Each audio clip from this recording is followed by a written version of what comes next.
Yo.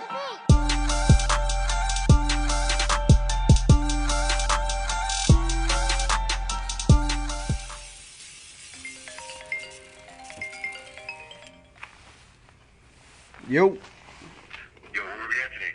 Man, we're headed to the Fadefactory. Hit everybody up, man. Hello. Yo, Juan, what's up, my brother? How you doing? We're getting ready to head your way right now. For sure, bro. Waiting on you guys. Come on through. All right, man, we're on our way.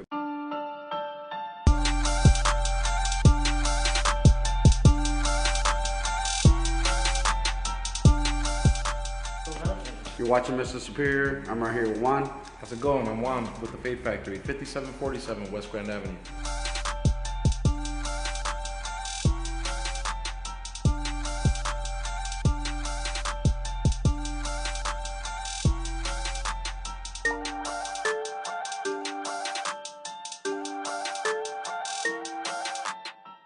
At this location, we've actually been here for about, in total, we've been open 19 years. We first started off on Fullerton. We were at 6016 West Fullerton. We opened up a location there October 1st, 2001. We were there for about a year and a half. And then this lady came and purchased a building and wanted us to relocate so she could start up a salon there. So we relocated to this location. That was, like I said, about 17 and a half years ago. Been around for a little while. And I know you guys definitely been around for a while, man. Since I was a shorty, man, Fadefactory has been in the mix. It's been the name, man. Everybody heard about it. I know you got some old school barbers, a lot of barbers that started at your shop. It took it a long way, definitely, and definitely made the name out here, man. We're all rooted down from that, man. Is there any barbers that you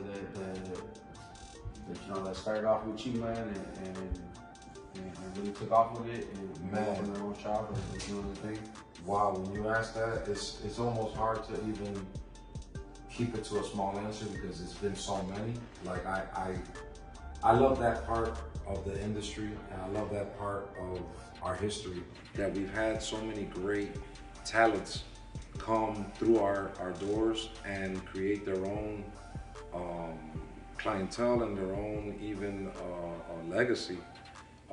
Man, we've had, so the original five, man, and I don't even want to say everybody's name because I know I'm gonna forget somebody, but I know we got Angel.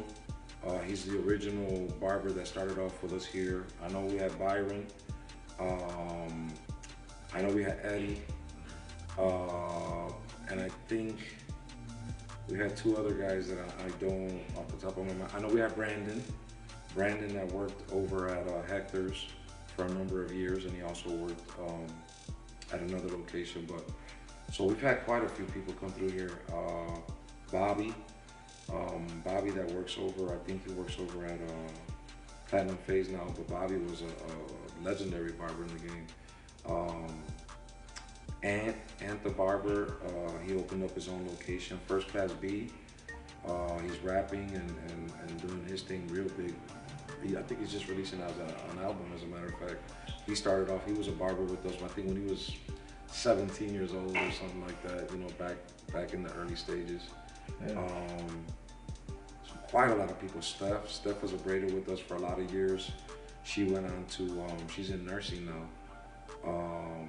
So you still talk to all these people? I still talk to a number of people. Yeah, I still talk to, I'm still friends with a lot of the people that worked here over the years. Kurt worked with us, but originally he's the reason why we started off the shop. But I still maintain a lot of friendships with a lot of the people that have worked here.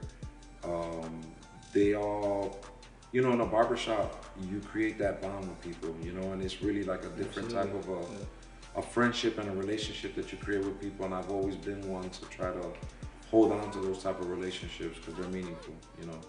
Yeah. It's important to me. How old were you when the shop first opened? I was 24 when we first opened the shop in 01. Nice.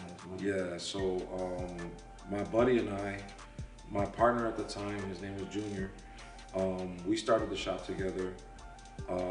We stayed as partners for about 6 months, and after about 6 months, I bought him out.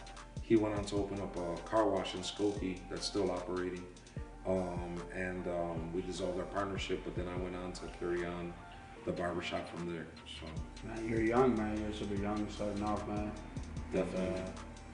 And so, The inspiration of kids, I think having kids at an early age, like we were talking about that earlier, you know, like yeah, having kids at an early age really pushes that agenda as far as like wanting to succeed, wanting to create a legacy for your name and that's something. what I was gonna ask too, man. Did you have kids?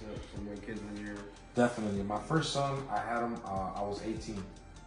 And then 10 months after that, his mom and I didn't work out. I got with my next wife, and we've got 3 kids together. So I've got 4 kids in total. Did they grow up in the shop over here, man? Definitely. You know, it's weird because my kids, I'd say the first 2 probably spent some time at the shop, and then the latter 2, because we had a 10-year gap between having kids, I guess they spent a lot of time at the shop as well. I mean, they've been over it. influenced. Yeah, They've been influenced by the shop, definitely. yeah. My older daughter, she's been around it her whole life.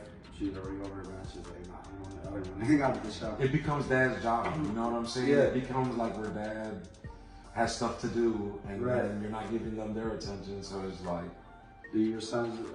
So you chopped them up. You chopped them up your whole childhood, man. Or I mean, you brought them over to the shops and you had them chopped up. basically, So yeah. they're always fresh. The whole. You know what? It's funny because my kids have always kind of like not wanted to get haircuts. Like they kind of Right. try to avoid it. Right. So I got 3 sons, obviously. So my 3 sons now. 2 of them have fros. I mean, bro, the biggest fros like ever. 1970s, like Puerto Rican fros. You know what It's I like mean? when you got it right there, man. It's like, all right, everybody knows that. Hey, we got a barber shop. My father owns a shop, man. It's almost like you don't even gotta have a cut, man. It's Right. People already know the name already. Okay, you're Right. Fadefactory anyway, so. So I be pressing them for their linings, and you know we got a braider, so I know my son. One of them comes in, he gets like twists and different stuff. You try to tell them to bring it up as much as possible. Man, his new thing now is that he wants to do dreadlocks. I'm like, no, bro, you just killing my business. You know what I'm saying? He's going all the way out. You're going all the way. Hey man, they grew up out here too, man. You guys all grew up out here. Are you from you're from the city as well, right? Definitely, we grew up in the. I grew up in Chicago my whole life, born and raised. When my first son was born, we moved to the suburbs, if you could say that. We were in Norwich, Harlem and Irving Park. And then when my latter kids were born, we actually moved out to Berwick. So, you know, we've definitely, my wife and I both grew up in the city, but then I think that there was a time when we had our kids that we wanted to give our kids Better life, a different lifestyle. Yeah. And I don't want to say better because I don't want to be condescending, I guess, to like what city kids go through. But at the same time, like, we wanted to give them a different lifestyle, I guess, than what we grew up with. Right.